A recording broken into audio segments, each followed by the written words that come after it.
Perfect. There we go. That'll work better. Well, good morning. Thank you all for being here. Again, I'm Kristi Noem, the Secretary of the Department of Homeland Security, and I've had the opportunity today to spend some time with some of your elected officials, some of those that are involved in election security here, and local leaders to discuss what we can do to make sure that we have integrity in our election systems going forward.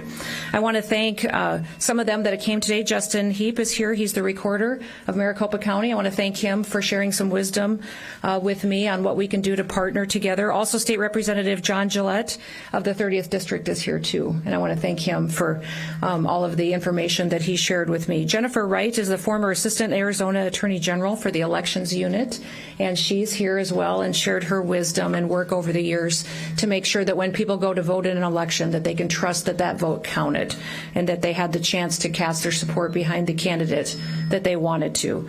You know, at the end of the Constitutional Convention in 1787, Benjamin Franklin was asked out on the street by a woman what kind of a government that we would have. And he replied to her, "A republic, ma'am, if you can keep it." And that's what our job is. For 250 years, it's been our American duty to maintain our republic and to make sure that our elections are secure. Republics depend on the confidence of their citizens, that when they vote, that their vote matters, that it counts. And our elections are essential to make sure that that confidence stays there, that they know and trust that the system is fair. Since returning to office, President Trump has made election integrity a priority. He's made it a cornerstone of his Make America Great Again agenda. And the truth is that our election system needs a lot of work. From state to state throughout the country, we see challenges and things that can be improved on. And although the Constitution gives states the primary responsibility for running their elections, Congress also gives authorities and duties to the federal government. Now, as the Secretary of the Department of Homeland Security, those authorities lie within my department, and the responsibility lies with me. I have the responsibility of not just pointing out different vulnerabilities that we may see in our election systems, but also with making sure that we're putting forward mitigation measures that can be enacted at the state and local level to make sure that our elections are run correctly, that the votes are counted and tabulated, and that the people that were elected are put into those positions. As President Trump said, we will either fix our nation's election issues or we will no longer have a nation to save. Right now, America has a golden opportunity, a wonderful opportunity to show that we are serious about securing our elections and that we care about making sure that we preserve our sacred republic. Earlier this week, the House of Representatives passed the SAVE Act. This is federal legislation that does some common sense, straightforward things. First of all, it requires a photo ID in order to vote in federal elections. It also requires proof of citizenship in order to register to vote. And it requires states to remove non-citizens from their voter rolls. These measures are extremely popular with American citizens.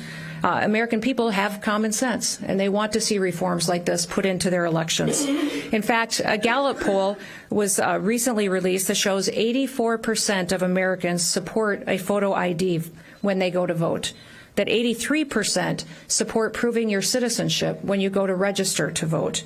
A Pew Research poll showed that 95% of Republicans and 71% of Democrats agree with voter ID. There's a reason why more than 80% of Americans support these measures, and that's because they work and they're common sense and they build trust into the system.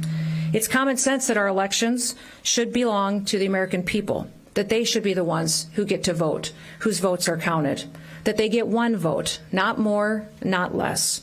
It's common sense to make sure that foreign nationals don't vote in our elections, don't elect our leaders, and have a say in how our country runs. They don't and should not be allowed to be trampling on the voice of the American people, and will no longer allow American citizens to be disenfranchised, to have their voices suppressed by criminals, by hostile foreign actors, and by illegal aliens that shouldn't be here in this country. It's a fact that non-citizens have been voting in our elections. They've been registered and they have voted from state to state. For example, one of the most recent individuals that we've talked about is Ian Andre Roberts. He was an illegal alien from Guyana that was arrested by ICE while serving in Des Moines, Iowa as the school district superintendent. Perhaps you remember hearing about that arrest. Despite him being here illegally in this country, he was registered to vote in Maryland. He had a long rap sheet also of criminal charges, including narcotics possession, second and third degree possession of a weapon, and criminal possession of a forgery instrument. In Coldwater, Kansas, we had an illegal alien that was able to vote and was even elected as a mayor. He was charged by the Kansas Attorney General last fall for voting without being qualified and to election perjury charges thanks to assistance from the United States Citizenship and Immigration Services Agency. As it stands, current guidelines for the National Voter Registration Act effectively stop states from going forward and checking citizenship during registration. The Save America Act would fix this. It would make sure that we close those loopholes and that we ensure in American elections only Americans vote. Critics assert that the Save America Act will somehow hurt American voters. That's just absurd and absolutely not true. One of the claims that they have made in criticizing this bill is that they say that newly married women would be disenfranchised because they've had a name change. Well, there's many women out there, including myself, who've been married and changed our names when we re-registered to vote. And likewise, the idea that this bill would make it impossible for U.S. service members to vote if they're deployed overseas, well, that's completely false as well. For all of those procedures that are in place today continue to stay that way after this act is passed and signed into law. They also say that this act requires voters to have a U.S. passport to register. That's not true. There's many multiple options that are given to provide proof of citizenship, including military ID, government ID, photo ID with a proof of birth and location. In fact, if an individual has no documentation, they have the option of appearing at an election office and providing an affidavit stating that they are a citizen of this country. Now, another ridiculous conspiracy theory that we've heard is that the federal government will remove people from state voter rolls. Well, that's just simply not true. That state and local election officials do the registration, and they maintain these lists going forward. We just help them do their job and make sure that they're doing it correctly. Each of the arguments that have been laid out to criticize this bill are baseless speculation from the radical left because they want illegal aliens to vote in our elections. They want to disenfranchise American citizens by telling them that their votes don't matter. There's only one reason that anyone would oppose this bill, and that's because they would want to cheat. They want illegal people and aliens in this country to be able to vote for them and to rob the United States citizens of their vote. And that's why they resist us at every single level when we're trying to deport people back to their home countries or stop them from committing crimes against the American people. That's why they do not support voter ID, proof of U.S. citizenship, or clean voter rolls. That's why the Save America Act is absolutely critical to our country's future. Because without secure elections, we lose what makes our country so great. And then when we lose that, we lose our country altogether. Almost 200 years ago in 1833, a Supreme Court Justice Joseph Story warned us with this. And he warned us this about illegal entry into our country. If aliens might be admitted indiscriminately to enjoy all of the rights of citizens at the will of a single state, the Union itself might be endangered by an influx of foreigners, hostile to its institutions, ignorant of its powers, and incapable of a due estimate of its privileges. There is no room in our election system for people that aren't Americans. There is no room in our election system for fraudsters and foreign influence. The Declaration of Independence said this simple, self-evident truth, that governments derive their just powers from the consent of the governed. Fair and secure elections are how we measure the consent of the governed, and they ensure that our American citizens' voices are heard. Our founders, at the time of the creation of this country, pledged their lives, their fortunes, and their sacred honor to defend our freedoms. In fact, the Continental Army went for years without being paid, and they braved through the brutal winter at Valley Forge as well. They did all of this because they wanted to ensure that their people, their families, and that their descendants could continue to live freely and could govern freely. If we don't uphold this bedrock principle of representative government, then our nation's choices will be decided by illegal aliens, by criminals, by foreign actors, and people that don't support America being the greatest country in the world. Our nation's choices, instead, if it were allowed to degrade our election system, would allow illegal aliens, criminals, and others to undermine our country. This kind of election security is something that the government owes to the American people, and it's something that we, the American people, owe to ourselves. We need to pass the Save America Act. We need to pass it today and sign it into law to ensure that the integrity of our election system stays in place for years to come. May God continue to bless this great state, the great people who are working to make sure that everybody's vote matters and that it counts. And may God continue to bless the great United States of America. Thank you. With that, I will open it up to any questions that you may have. Yes. Arizona already requires proof for citizenship, and there have been repeated audits that have found that there is no widespread fraud happening in Arizona. Do you worry that emphasizing election security threats without evidence could undermine public confidence?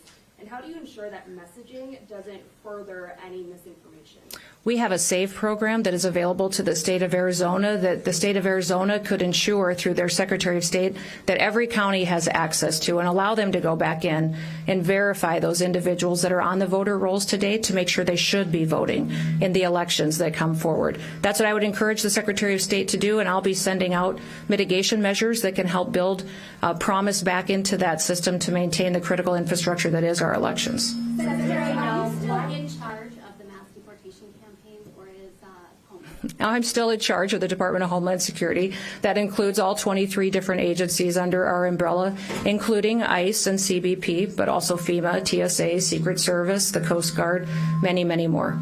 Secretary Noem. Yes, over here. Secretary, Debunking just recently posted a video regarding the DOJ wanting more information on Arizonan voters. What are your thoughts on this? I think that would be a wonderful opportunity for him to be transparent and to ensure and promise the people of Arizona that they can trust their elections and that when they show up on Election Day, they'll get to vote without problems or hassles, that they'll be prepared to make sure that vote counts and that the correct results are announced.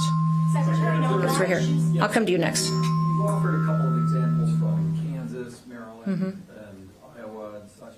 Can you offer us any good examples of this kind of fraud in Arizona? Oh, I'm sure there's many of them, but we want to make sure that we talked about several of them this morning at our roundtable that we had. We talked about individuals that may be registered to vote in this state but truly live in another state. I understand that you have mobile homes and boats on lakes that individuals may have as their voter registration address, but not necessarily that is where they live. They live in another state, such as California or on the East Coast. Those kind of situations are things that your county officials should be bringing forward and be asking your Secretary of State for the opportunity to take off the voter rolls if they shouldn't be there. Secretary, Yeah, oh, right here. Sorry. Why choose to do this press conference this way? Your agency is about to run out of funding. We were just here in Arizona last week at the border, and obviously you bused all of us to a secure facility, and I'm curious as to why choose to do this press conference this way on something that doesn't seem top secret. Oh, my goodness. This is our critical infrastructure. So one of the things I think is good for all of you to know is that the Department of Homeland Security's mission is to defend the homeland, which means that even on our worst day, should we have an attack, a terrorist threat, if something disastrous happened to our country, the agency of FEMA under the Department of Homeland Security is responsible for running our government, which means that according to law, the authorities that are under this department is maintaining our critical infrastructure, which means it's my job to make sure that our electrical grid is sustained and intact and operational, that we ensure that we protect our cybersecurity. Any kind of manipulation or threats we face on anything that's said or done on the internet is my responsibility. Our water systems, making sure that people have the water that they need for their communities to live and take care of their families. And elections is another one of those critical infrastructure responsibilities that I have as well. And I would say that many people believe that it may be one of the most important things that we need to make sure we trust is reliable, and that when it gets to Election Day that we've been proactive to make sure that we have the right people voting, electing the right leaders to lead this country through the days that we have, knowing that people can trust it. That's why you're here. For me, I do press conferences because I want to be transparent and let you ask questions and have conversations. But I hope that you do recognize that in the past, your state has been an absolute disaster on elections, that your leaders have failed you dramatically by not having systems that work, by disenfranchising Americans who wanted to vote. They had to stand in lines for hours because machines failed or software failed. There's no state that could use more improvement than Arizona. And you should be asking all of your leaders what they're doing to fix the system. What are they doing to make sure that individuals in this state can trust that their vote is going to be taken, that it's going to be counted, and that it's going to matter to make sure the right people are in charge? Yes. Right over here? Yes. In Arizona, we already require proof of citizenship to register to vote, but we also allow members of our tribal nations to use their enrollment documents to vote. Under the SAVE Act, they wouldn't be able to do that. The tribal IDs are recognized. Tribal IDs. But most tribes don't have tribal IDs, not with photos and places of birth. There's many different options that can be used. Now remember, the SAVE Act only says that you need to prove your citizenship when you register to vote. It does not say that you have to prove your citizenship and able to go and vote. When you go vote on that day, you need to have a photo ID. And many times in Arizona here, you do have that requirement on your voter rolls. However, I understand that you need to go back and clean up your voter rolls. We have a program through the Department of Homeland Security that's called the SAVE program that your Secretary of State and your governor can use today to clean up voters on your rolls that shouldn't be there. Maybe people who've passed away, people that aren't citizens, people that don't live here. And that would make sure that in your next election, when people are casting their votes, they know they're voting for the right decisions and that those votes are counted and they're counted appropriately and someone else didn't get to weigh in on their leadership. Secretary Noem, Yes. Last one. Regarding the El Paso airspace closure, can you confirm that CBP actually hit a party balloon that thought was a drone with a laser early this week as it was reported? And if that is true, why wasn't the action coordinated with the FAA? You know, this was a joint agency task force mission that was undertaken, and we're continuing to work on the communication through that, but recognize we're grateful for the partnership with the Department of War and the FAA as we go forward. Thank you. Thank you, Chris. All right. Thanks, everybody.